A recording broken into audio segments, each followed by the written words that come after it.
And a very good morning to one and all. Yes, it's just after 10 o'clock. It's Sunday the 7th of August and this is Tice Talk.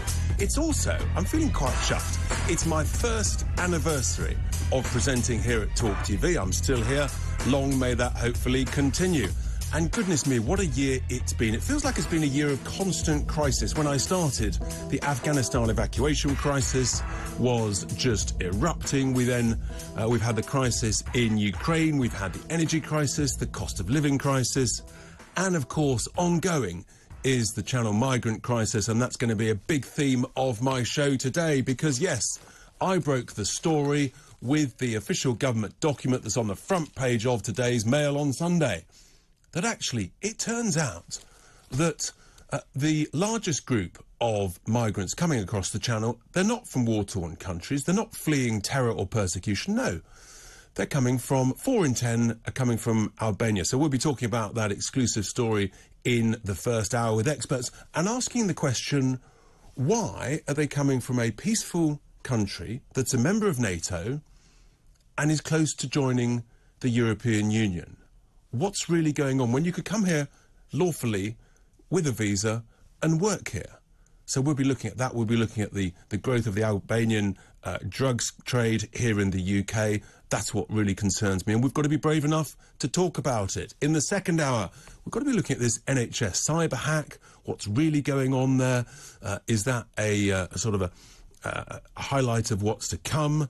We'll be talking about the economy. And also, it's time for Talk Gear. Yes, this month, once a month, I get Howard Cox of Fairfuel UK. He'll be in with some more shocking data about the racketeering going on in the fuel market. And then in the third hour, we'll have a specialist security and justice expert from the capital, Tirana, of Albania to talk about the rise in illegality, criminality and drugs in Albania and what's really going on. But also in my section on climate sanity, good news, folks. Yes, we can smile because the wonderful, the amazing Great Barrier Reef is recovering to record levels. Did you read about that in the press? Thought not. Wonder why. So much to talk about, so much to be getting on with. Amazing guests, MPs, experts from Australia and Albania and beyond. And my question to you is, do you trust Liz Truss or Rishi Sunak to deal with the migrant crisis? Call me 0344 499 1000, you know the number, or, of course, text 87222 using the word talk. Send us a tweet at Talk TV because the show works better when you share your frustrations, your joys, your anxieties. I may not be able to cure them all, but we will be able to chat about them and discuss them. So much going on. Stay with us for the whole show. You're listening to Tice Talk. It is Talk TV.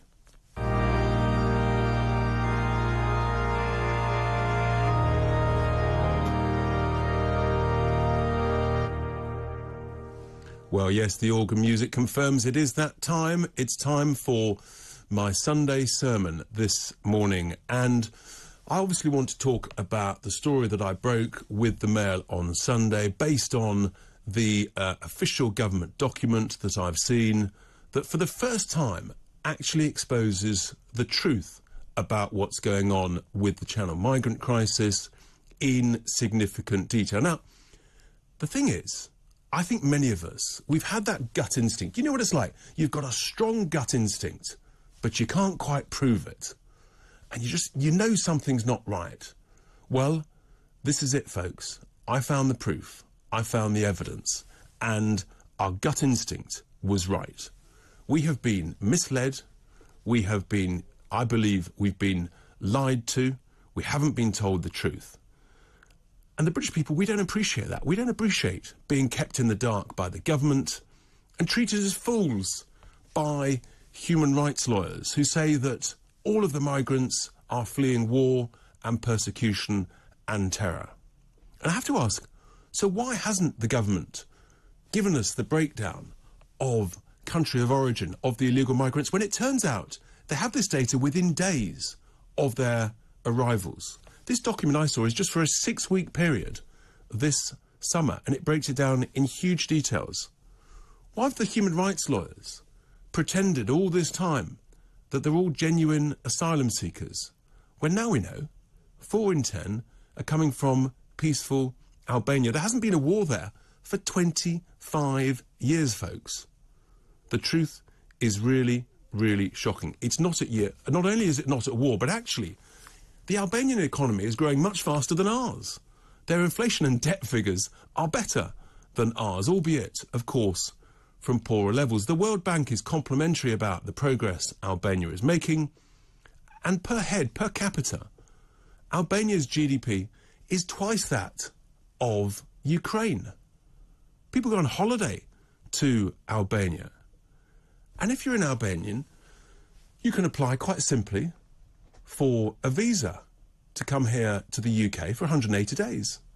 You can work on what's called the Seasonal Agricultural Workers Scheme, which is available to help pick fruit and horticulture. You can work in poultry, for example. So if there's so many ways to come here lawfully and cheaply, much cheaper than the cost of illegally and very dangerously crossing the channel, you have to ask yourself that simple question. Why would you pay thousands of euros to come here illegally if you can pay a few €100 to come here lawfully? Does that raise a question in your mind? It certainly does in mine. Other interesting information in the document that I've seen. More migrants are coming from Turkey, also trying to join the EU, Vietnam and Egypt, than are coming from the war zones of Syria and Yemen. Just 6%, just under 6%, are coming from Syria, under 13% now from Afghanistan. And I think these figures raise serious questions, really serious questions. Now, I'm sure the vast majority of Albanians are lovely people. It's a tourist destination, as I say, and I've got nothing against that vast majority of lovely Albanians. But we have to ask that difficult, that uncomfortable, searching question about what's going on. Is it a coincidence that Albania now represents the largest group of foreign nationals in our prisons, at some 1,500 prisoners, almost double that of any other foreign nation? 10% of all foreign nationals in our prisons today are Albanian. Now, give or take, there's about 47,000 Albanians in the UK. What that means is, as a proportion of the population, it is 30 times more likely that an Albanian will be imprisoned than the average UK citizen. 30 times more likely.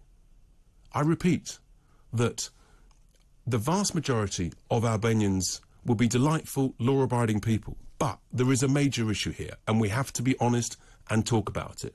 In July 2012, there were just 180 Albanians in our prisons. And there was a deal agreed with the Conservative government that 100 of them would be sent back to serve their time in Albania.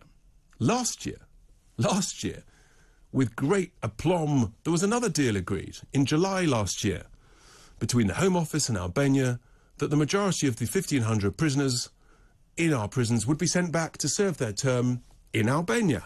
July last year. By February this year, some 6 or 7 months later, just guess how many had been returned, folks?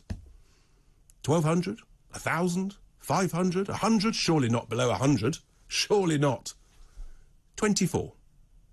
24 out of 1,500. A sign of more utter woeful incompetence by our Home Office that is simply not fit for purpose.